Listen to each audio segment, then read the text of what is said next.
Dhaka premier লিগের match খেলতে নেমে অসুস্থ হয়ে পড়েন তামিম ইকবাল। শুরুতে গ্যাস্ট্রিকের ব্যথা মনে করলেও পরে জানা যায় অল্প সময়ের মধ্যেই 2বার হার্ট অ্যাটাক করেছেন জাতীয় দলের সাবেক এই অধিনায়ক। পরে তাকে সাভারের কেপিজে হাসপাতালে ভর্তি করানো হলে সেখানে তার হার্টে রিং পরানো হয়। অসুস্থ তামিমের জন্য সবার কাছে দোয়া চেয়েছেন তার দীর্ঘদিনের সতীর্থ সাকিব আল হাসান। নিজের 38তম জন্মদিনে এক ভিডিও বার্তায় সাকিব বলেন, আশা করি তামিম তাড়াতাড়ি সুস্থ হবে। ওর জন্য সবাই দোয়া করবেন। ওর পরিবারের জন্য ডিফিকাল্ট টাইমটা যেন পার হয়ে যায় ভালোভাবে। ইনশাআল্লাহ তামিম সুস্থ হবে।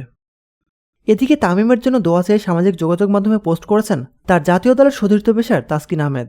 তাসকিন লিখেছেন, সাভারের বিকেএসপিতে একটি ম্যাচ চলাকালীন গুরুতর অসুস্থ হয়ে পড়েন এবং তার অবস্থা আরও অবনত হয়েছে। তিনি এখন লাইফ সাপোর্টে। এই কঠিন সময় সবাই তার জন্য দোয়া করবেন।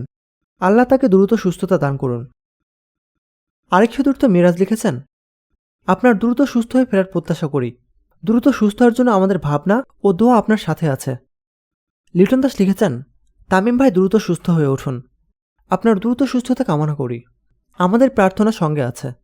মাশরাফি লিখেছেন, মহান আল্লাহ তোর সহায় হন তামিম। দ্রুত সুস্থ হয়ে ফিরায় সবার মাঝে ইনশাল্লাহ।